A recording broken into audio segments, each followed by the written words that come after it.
Welcome to the Jacksonville First Seventh-day Adventist Church podcast, where we listen, learn, and love together.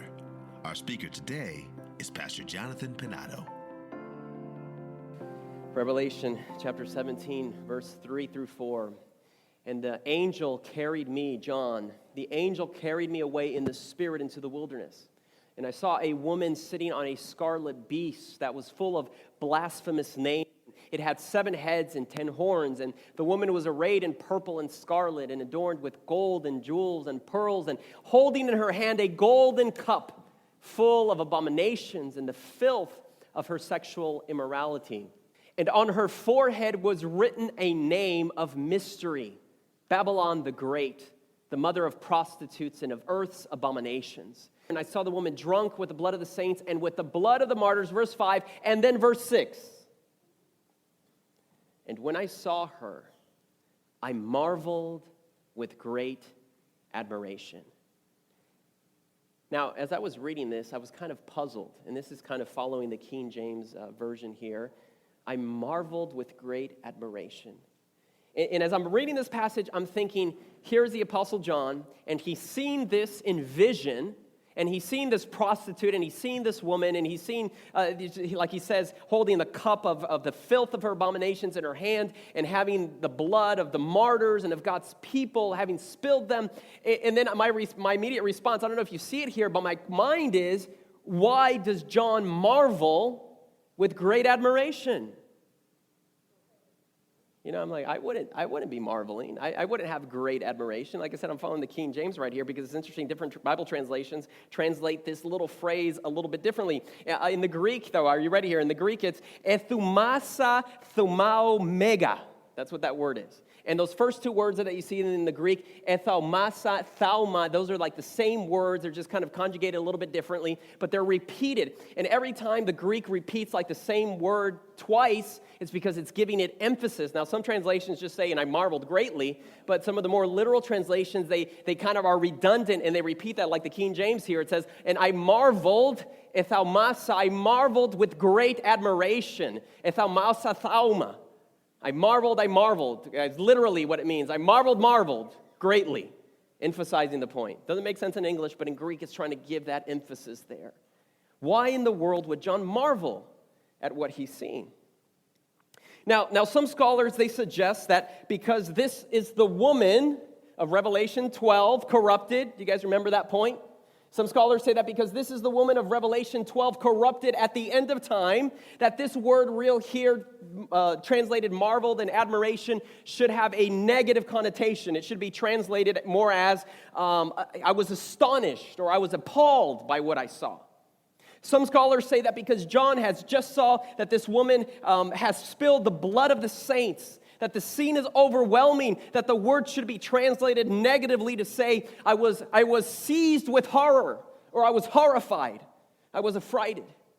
And this word here, thauma, is in certain places, especially in the Old Testament, translated in a negative way, as negatively as astonished, as seized with horror and affrighted. But what's interesting, though, and that's actually kind of my personal take on this passage here, but the majority of Bible translations translate this phrase not negatively, but they translate this phrase positively, as you see on the screen there, which follows the King James, I marveled with great admiration. Or some other translations said, I wondered with great admiration. The New Living Translation says, I stared at her in complete amazement. Why? Why would John do that? Now, when we look at the evidence for the use of this word, and we're going to go into a word study right now of thauma in Scripture, the evidence suggests that the way this word is used, it's used several times. John, as I call it, the Johannine writings, John uses this word several times in his writings. Now, do you remember the books that John wrote? The Gospel of John? All right, that's kind of a giving. And there's actually 3 others. The epistles, right? 1st, 2nd, 3rd John, right? All right, that's very good. And then finally he wrote the book of Revelation. So the Apostle John wrote 5 books in the New Testament, all right? And John uses this word several times, especially in his gospel, thauma, which is translated marveled or wondered. And he uses this word a lot of times in reference to Jesus. And it has a positive connotation. In other words, when Jesus did a miracle, then John will write that the people marveled. And they said, how can this man do such great and amazing things? And so as John is using this word, the majority of the times it has a positive connotation. In the book of Revelation, John uses this word 6 times. And again, it seems that almost all of them have a positive connotation. The first time it's used in Revelation 13:3, where it says, and the whole world wondered after the beast, right? The whole world is captivated by the beast. And it's in a positive sense, why, even though it may be negative what they're doing, but they're marveled, they're blown away by what the beast is doing. It's also used in Revelation 15 and verse 1 when it mentions the 7 angels of the 7 last plagues. It says, a great and marvelous sign, it says, appeared in heaven. It's that same word thauma in the Greek. And it actually even uses the word great, which is mega, which both words are used there in Revelation 17. A great and marvelous sign. And then a few verses later in verse 3, it uses this word again in reference to God.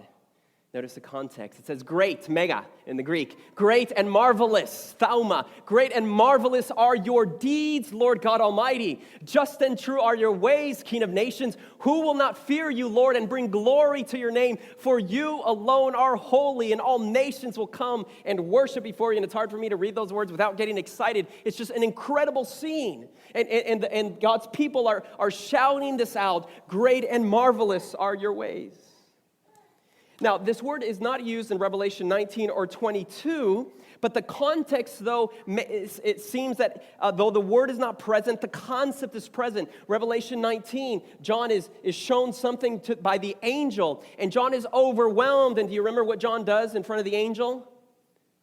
Yes, he bows down and he wants to worship. And what does the angel tell him? No, don't do it, right? Don't worship, right? In other words, the idea is John is overwhelmed by what he sees and he bows down to worship thauma. It's marvelous. He does it again in Revelation chapter 22. He sees the angel again. He wants to bow down again and worship the angel. And the angel says, don't do it. In other words, these words are used, this word thauma in the Greek in Revelation is used in a positive sense. And so here too, click on the slide, in Revelation chapter 17, verse 6, John sees the woman, he looks at her, he sees in the vision the description of it, and here too, believe it or not, in awe and wonder and beauty, he sees the beauty of Babylon. And he's blown away by what he sees. And so that's why the angel asks him, when I saw her, I marveled with great admiration. But then in verse 7, the angel says to me, why do you marvel? Why do you marvel? The same thing the angel is telling John in Revelation 19 and 20. Why are you worshiping? Don't worship. Why are you marveling at what you see? You see, my friends, the truth is Babylon is not unattractive. Did you hear what I said? Babylon is not unattractive. Babylon is amazing. Babylon is marvelous. Babylon is beautiful. But what happens is oftentimes the things that are most attractive in the world are the things that are most wrong with the world. And so what I want to do now is I want to spend a little time looking at the beauty of Babylon, if you guys don't mind. The beauty of Babylon. Oh, let's look at this. Let's spend some time looking at the beauty of Babylon. I do have to give a disclaimer. Do you guys remember Pastor Roger Hernandez, who was here last year, and he led out in the Hope series, the Hope Evangelistic series? And I don't know if he said this. I think he said this in the meetings or something like that, so I have to be careful here. I want to give a disclaimer. He mentions that, and I don't know if this just happens in the Hispanic churches or not, or I'm not sure if it's a cultural thing or not, but he says, when I was a kid growing up in the churches, the pastors would always preach about, like, the evils of, like, rock music, right?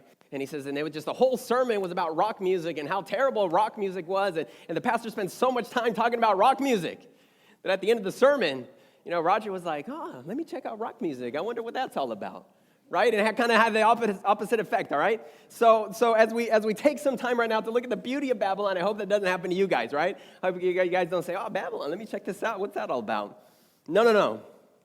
Because God has something better and of more value than Babylon, all right? So let's go now to Revelation chapter 18 and verse 9. And this is the chapter that follows Revelation 17. Revelation 17 presents Babylon. Revelation 18, it speaks about the fall of Babylon. And the chapter is introduced that way with saying Babylon is fallen. And we'll come back to that introduction towards the end of our sermon here. But just notice what it says here in verse 9, speaking about describing Babylon to us. In verse 9, it says, the kings of the earth who have committed sexual immorality with her, and they lived in luxury with her. They will weep and they will wail over her when they see the smoke of her burning, and they will stand afar off and they will say, alas, alas, you great city, you mighty city Babylon. In fact, in verse 3, if you can see it there in your Bibles, it speaks about the merchants of the earth. The merchants of the earth, they have grown rich, it says, from her excessive luxury. And so one of the things that we're going to find out is that Babylon offers wealth and Babylon offers luxury. And now I'm not against wealth here, and I just want to say that. I mean, if God has blessed you and you've been able to put away wealth or to have wealth, I think that's a blessing. We're not against wealth. What we're against, or what the Bible speaks against, is excess. And so that's what we're going to look about right now. But let me just ask you this question. I mean, if you guys have to choose between being wealthy or poor, wealth or poverty, if you guys had to choose between wealth or poverty, which one would you choose? And be honest. All right, let me see hands here. How many of you would choose poverty? How many of you choose poverty? If you had the option, choosing wealth or poverty. All right, we got one hand. All right, one hand. All right, how many of you would choose wealth? Raise your hands high, and I'm raising my hand. Every single time I would choose wealth. Every single time. All right, and for those of you who didn't vote, I mean, what would you guys choose? I don't know. All right. Now, I always kind of joke that my favorite Bible verse is Ecclesiastes 10:19, and there Solomon says, money is the answer to everything. Yes, it's in there. Look it up in the Bible. All right, so I would choose wealth every single time. If I have to choose between poverty or wealth, I would choose wealth every single time. I'm reminded of a little scene in The Fiddler on the Roof. Have you guys seen that movie, Fiddler on the Roof? All right, I remember the first time I saw it, I was probably like 8 years old, and my mom showed it to me, and I thought it was like the most boring movie in the world. And then I grew up, and I lived a little bit, and I saw it again when I was an adult already, and I watched it, and I was like, man, that movie is so good. Man, that movie is so relevant. And it speaks to so many issues that we're dealing with. But there's a scene there when Tevi, I think it's around the area where he starts singing, If I Were a Rich Man. And he starts describing what he would do if he had money, if he had wealth. And some of those things are good, and some of those things perhaps aren't so good. And then during that scene that he's thinking about if he was a rich man, his communist son-in-law comes and tells him, money is the curse of the world. To which Tevye responds and he says, well, then may the Lord smite me with it, and may I never recover.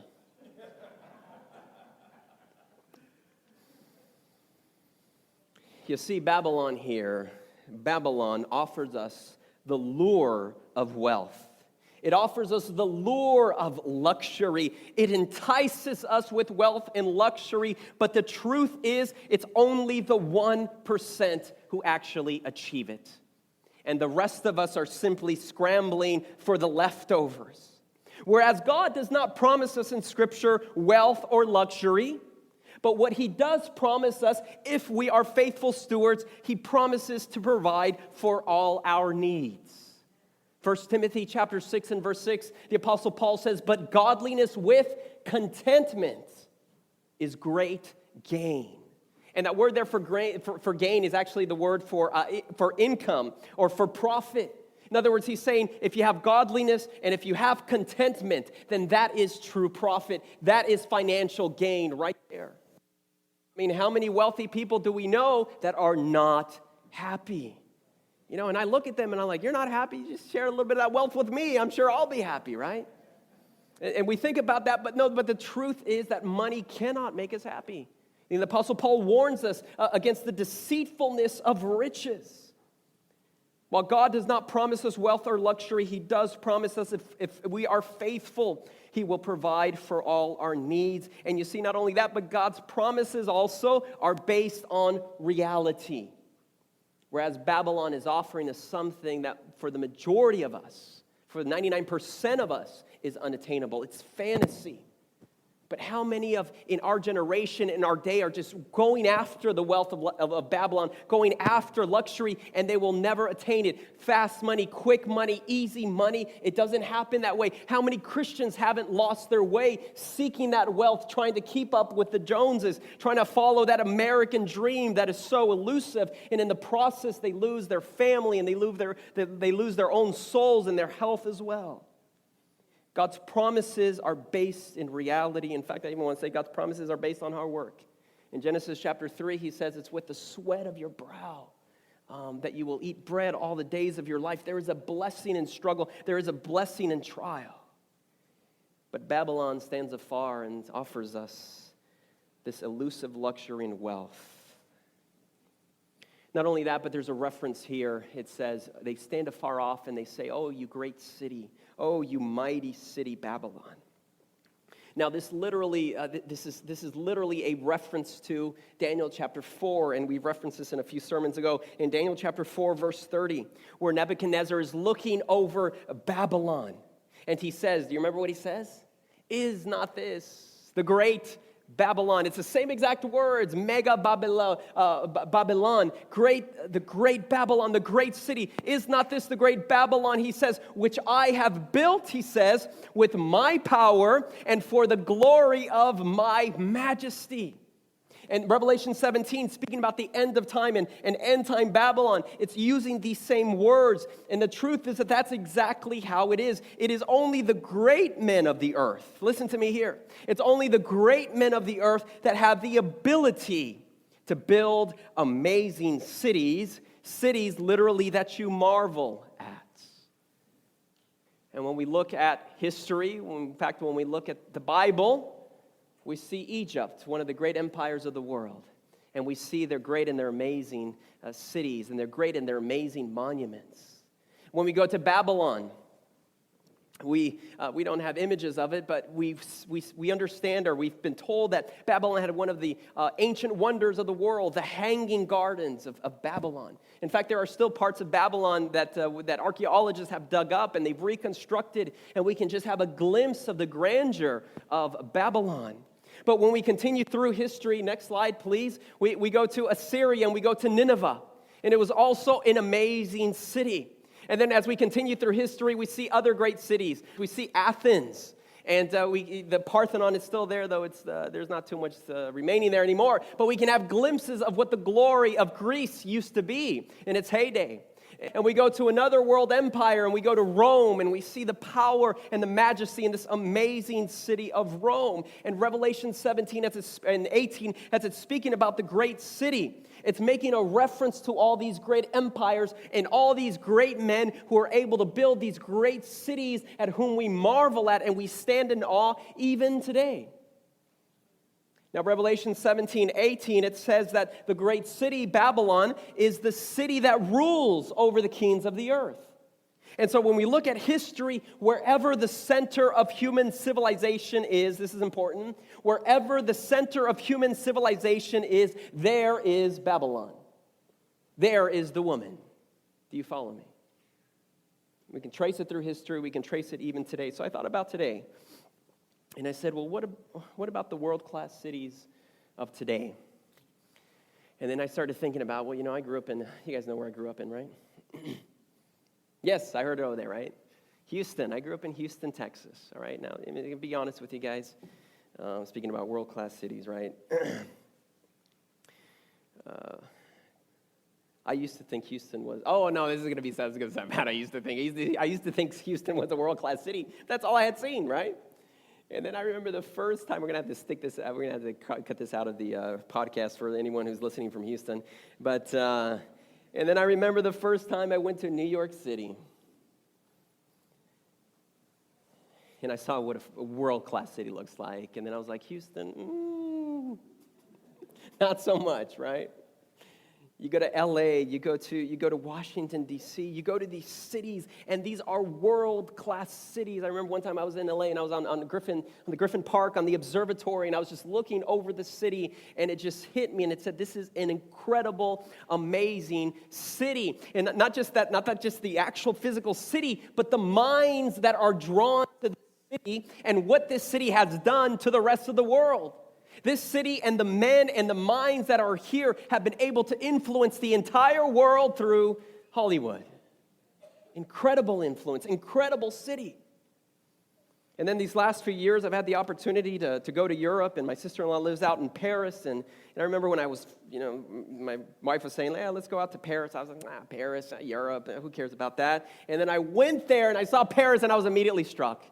And I immediately fell in love with Paris, and I just love going to Paris. And I think you guys I've talked to you guys about my love affair with Paris, But it's amazing. It's an amazing city. I love the city. Great cities. In fact, the book of Revelation chapter 11, speaks about the role of France in Bible prophecy. Paris is a world-class city. It's no wonder that people, especially young people, are flocking to the cities. There's something there in the cities that are attractive. Statistics indicate that in the 1800s, 6% of the population in the United States of America, in the 1800s, of course, we were just getting started at that time as a nation, but 6% of the population in the United States of America lived in the cities. After the Industrial Revolution, in the 1900s, it moved to 40% of the United States population lived in the city. Today, the number is 80% of the United States population lives in the cities. What is it about the cities that just attracts us, that draws us to them? And as beautiful as all these cities are, it seems that God is forgotten in their midst. That's the truth. There's these statistics that show that if you live in the country, you are more susceptible and it's more conducive to religious and spiritual impressions if you live in the country. And then I started thinking about this. I was like, haven't you heard something about Seventh-day Adventists? And we speak about going to flee the cities and can you guys finish that phrase for me, right? And moving to the country, right? Country living. As Seventh-day Adventists, we talk about it all the time. There may be something there. And I already preached about this in my podcast on the Alps. You can find it on the podcast there. But it seems that the country is more conducive to religious and spiritual impressions, whereas when we're in the city, all we see are the works of man and the grandeur of the great men of the earth, and that just seems to kill a desire for God and for the things of heaven. Revelation 18, it speaks of Babylon as a great city, but the Bible tells us here that no, we too have a great city. Hebrews chapter 11, it tells us that we too have a city with foundations, whose architect and whose builder is God. All right. Now, if we can marvel at Paris and all the monuments that these great men have sculpted and have designed, if we can marvel at their architecture and their engineering, what do you think God's architect and engineering looks like? What do you think his buildings look like? What do you think his city looks like? And that's why the Apostle Paul tells us that city, that New Jerusalem, is a better country. It's a heavenly one, but the catch is this: it requires faith. It requires faith. The cities of this world, Babylon, are right here and right now. You want it, it's right there. What God is offering us requires faith. And it requires patience. It requires us to lift our eyes above this world and look to heaven, look to something better. And I'm thinking of that song where it says, right, turn your eyes upon who? Jesus. Look full in his wonderful face, and then the things of earth will grow strangely dim in the light of his glory and grace. And as Christians, as Seventh-day Adventists, that's why I encourage you every day we need to be focusing and spending time with God. Every day we need to be allowing God to light the lamp that we have and make sure that our lamp does not go out. And I preached a sermon about that already. The importance, because if we're just looking at these cities, we will be blown away. But if we're looking at God, we'll be able to have that faith that will enable us to see that better city, that God has for us. And so as we continue to look at the beauty of Babylon, in verse 11, here it mentions the merchants of the earth. And it says that they will weep and they will mourn over her, over Babylon, over the great city. They will mourn over her because no one buys their cargoes anymore. At the end of time, and this is in the context of the end of time, and the 7 last plagues are falling and people are dying left and right, and what are the merchants of the earth worried about? Yeah, they're only worried about the reason they're weeping Isn't because of the 7 last plagues that are falling. The reason they're weeping is because no one is buying what they have to sell. And as I think about this phrase, no one buying, wait a minute, isn't there this phrase about buying somewhere else in the book of Revelation, Revelation chapter 13, when it speaks about the mark of the beast, it says no one can buy or sell unless they have the mark of the beast, right, or the name of the beast, or whatever it is, right? And so here it is that implementation of the mark of the beast is actually backfiring on them. They're trying to persecute a group who is being faithful to God and being faithful to Jesus. But at the end of time, that will backfire on them. And in the end, the economy will crash and no one will be buying anything anymore. And I just mentioned it as well here. Revelation chapter 18 tells us that the economy will play a major role at the end of time. Do we hear about the economy in the news today? That's like every day, right? That's like all we hear about is the economy. The Bible tells us that the economy will play a major role in the end of time. Not only that, but the Bible tells us it will crash.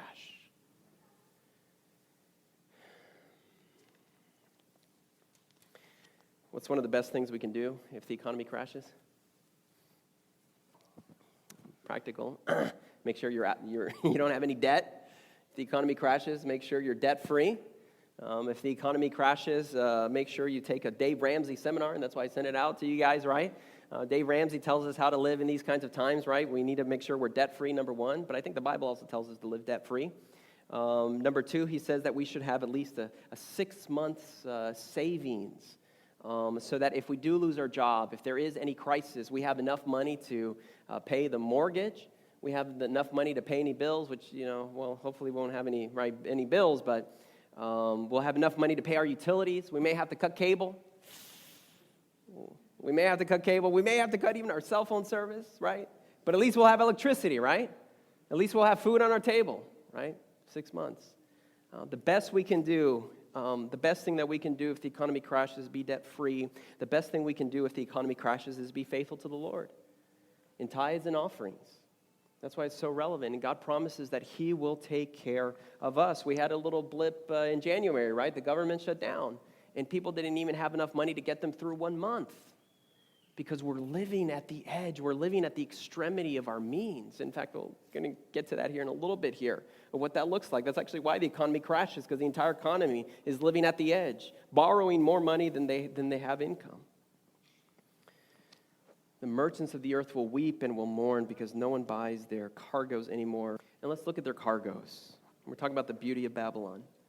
It says cargoes of gold and cargoes of silver, and cargoes of precious stones, and cargoes of pearls, and fine linen, and purple silk, and scarlet cloth, and every sort of citron wood, and articles of every kind made of ivory, and of costly wood, and of bronze, and iron, and marble. Isn't that beautiful? I mean, that material is beautiful.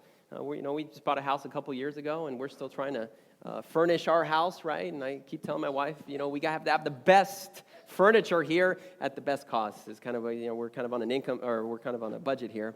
And so I said, I want solid wood furniture, fancy furniture, but it has to come cheap. And so we're waiting. We still haven't found anything, but I'm sure one of these days there's going to be a sale somewhere. We're going to be able to buy what we get, right? But that's what we want, right? We don't want cheapy stuff. We want the good stuff. I mean, even for this church, I look at the floor out there, and I was like, we're not just putting any old linoleum out on that floor, right? We want the nicest marble and the nicest tile because it's the house of the Lord. These are the cargoes that Babylon is selling. It's the best stuff. Cargoes of gold and silver and precious stones. Who doesn't want that? Come on. Who doesn't want that? And cargoes of cinnamon and of spice and of incense and of myrrh and of frankincense. And these are speaking about perfumes and food and of wine. Oh, isn't that a big deal today now, right? If you want to show yourself that you're sophisticated and fancy, right, you put a little bit of wine there and you take a little Instagram post and you're all of a sudden sophisticated, right? Of wine and of olive oil and all the fine flour and the wheat and the cattle and the sheep and horses and carriages. I don't know if I have horses and carriages today, but probably cars and horsepower today, right? All the best things Babylon has, but then it says they also sell bodies and they sell souls of men. You see, Babylon is beautiful, but God is offering us something better. In fact, the truth is, when you go through this list, a lot of these items are the same items that were listed in the use of the sanctuary temple in the Old Testament. God doesn't have a problem with this. In fact, a lot of these same items, God referenced them in Revelation chapter 21 and 22, and it's part of the New Jerusalem. It's part of life on heaven. God is offering all this to us. The difference is we don't have to sell our souls, and we don't have to sell our bodies to Babylon. In fact, the Bible tells us that God gave us his only son so that instead of being slaves, instead of having to sell ourselves, he gave his only son so that we can be free. And I don't know about you, but I just thank Jesus for that. That I don't have to fall slave to the rat race, that I can be free in Jesus Christ. And they will say, the fruit that your soul longed for is gone from you forever. And all your luxury and all your splendor have vanished, never to be recovered. And the word used here for longed for is the word for covetousness or for lusting after. And it's saying, Babylon, you longed after this, you coveted after this. And I start thinking, an economy, is it possible to build an economy on covetousness? Isn't that what the American economy is built on? And anytime, the economy is down, they have sales, and they start encouraging us to do what? To go buy things and to spend money that I don't have, to buy things I don't need, right? To get in debt, and I don't need to get in debt.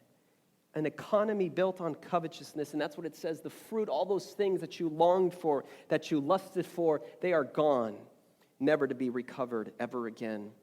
The beauty of Babylon, verse 22 and verse 23, it even mentions the music of harpists and of musicians and of pipers and of trumpeters. Now, those are instruments that they used back then, right? But what it's describing here, it's describing beautiful music. It's should I say the music industry? The entertainment industry of Babylon. And isn't it the best? Come on, any guys, you've been to a concert? No? Okay, all right, I wouldn't say that, right? Oh, it's just incredible, the music of Babylon. The entertainment of Babylon. And verse 23 will even say, your merchants were the world's important people or the great men of the earth, and by your magic spell, all nations were led astray. Some translations say, by your sorcery, everyone was led astray. And what the Bible describes in the end of time is it's not just the inhabitants of the earth that are being led astray and deceived by the beauty of Babylon, but it's the kings of the earth, the governments of the earth that are being led astray by the spell, the magic spell of Babylon. The nations, the religion, everything is together, working together, being led astray by Babylon. What we see here in Revelation chapter 18 is the climax of human civilization crashing down, all the luxury, all the wealth, all the excess, all the opulence, all the decadence coming to nothing. Now, if you're having a hard time imagining this, I want to show you a video right now. I'm going to show you a video of luxury. Can you guys handle it? I'm going to show you a video of luxury, and they're going to give in this video, they're going to give numbers. They're going to give dollars, or it's in pounds. I want you to maybe to convert them to euros or something like that. I want you to keep track of those numbers. Can you guys do that? All right, you guys do that. Keep track of the numbers, keep track of the items, and then I want you to add them all up at the end. All right, ready? My friends, that's Babylon. Now, I'm not saying Monaco is Babylon, right? But that lifestyle, that's exactly what we just read in Revelation chapter 18. All of that. Did someone, you guys add that up? All right, I got 225 pounds, let's say euros, 225 euros per person to ride in that helicopter, right? Unless you have to go like a regular person in a car or something like, God forbid, right? I got to have my own helicopter. How much for the supercar? 125,000 pounds or euros, all right? I'm like, 125,000, I mean, and what did he say? Monaco has the majority of billionaires in the world per capita. All right, here's another one. He says Monaco is known as a place of supercars, super yachts, and supermodels. And then that super old billionaire guy says, well, the supermodels, they come with the super yacht. That's kind of funny, but at the same time, not so funny. How much does that super yacht cost? 120,000 euros per week. If you actually want to buy it, it costs $1.5 million, and that's kind of a cheapy one, right? And they threw out a few names. What was that? That's a little one? Yeah. And Sean Connery, George Clooney, they threw out some big names. That when he went into the casino and just, I don't know what you call those things. You call those chips. I don't know what you call those plates that he had. He was like, here's €1,000,000 right here. Let me see here. One of the hotels cost 11,000 pounds a night. Another one cost 8,000 pounds a night, and he threw some big names. J-Lo and Rihanna stayed there. Now, when I went to Paris and I was taking the tour, there was one hotel that they told us, no, a room in that hotel right there costs 36,000 euros a night. 36,000 euros a night. And I started doing the calculations. I was like, how much do I earn? And I'm like, after taxes, and I mean, I couldn't even afford. I mean, that's a whole year's worth. Just to stay at that one hotel for one night. And they dropped some big names, Justin Timberlake and, I don't know, Lady Gaga and some other people, who had stayed there. And I'm like, but wait a minute, a year's worth of my income to stay in one place, for one night and that sort of thing. But isn't there a Bible story of one person who spent an entire year's wages on one thing, and who was that? Mary Magdalene, and she spent it on that perfume, but she didn't spend it on herself, she spent it on Jesus. On God. That's the difference between Babylon and the followers of Jesus. Then it mentions, God forbid the dining, right? God forbid that I'm eating something that someone else ordered. No, I need to have my own private chef at my table cooking, preparing whatever I want. How much is that? 450 pounds per couple. If we add it up, I don't know if someone wants to add that up. That's more money than I would probably ever have in my entire lifetime. That's Babylon, my friends. And it's beautiful, isn't it? I'm like, sign me up, I'm ready. But you see, God has something better in store for us.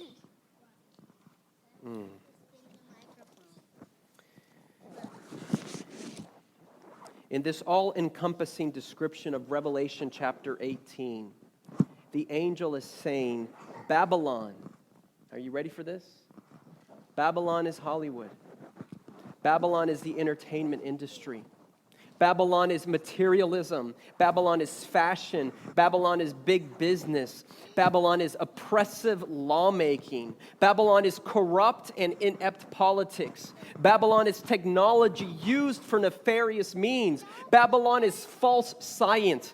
Babylon is false religion. Babylon is false educational systems. Babylon are false economic systems, and yes, even systems of oppression, economic systems of oppression.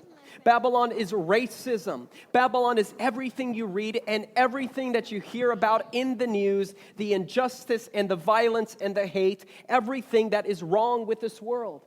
In fact, when you read verse 24 of Revelation chapter 18, it says, in her, in Babylon, was found the blood of the prophets, the blood of God's holy people, but then it says, the blood of all who have been slaughtered on the earth. Are you catching that? All right, it's not just God's people that she's responsible. It's anyone who has ever died because of injustice, whether they're Christ followers or not. Anyone who has ever experienced oppression and injustice and have been killed and have been slaughtered unjustly is there. Babylon is the cause of it. And so Babylon is beautiful, isn't it? But Babylon is charming, isn't it? Babylon is alluring, isn't it? But I had a professor of mine at the seminary once tell us, and he was actually speaking about pornography, but he used this illustration. He says, if you could see behind the screen, if you could peel that screen back, he said, you would see a demon staring back at you. So too, my friends, with Babylon. And so the angel asked John, why do you marvel? Why do you marvel? Babylon is fallen. The first part of Revelation 18 says, Babylon is fallen and has become the haunt and the habitation of demons, is what Revelation 18 says. Babylon is fallen and is the habitation of unclean spirits and everything that is impure and everything that is detestable. Furthermore, it says, in all nations they have drunk of her maddening wine, and they are all inebriated, and they're intoxicated with the lure of Babylon. The kings of the earth have committed adultery with her. The merchants of the earth have grown rich from her excessive luxuries. And the truth is, as Christians, we don't have the power to resist Babylon. Yet we see it and we understand it, and we realize that it's a dead end. We realize it's the road to hell, and yet we still continue walking towards it.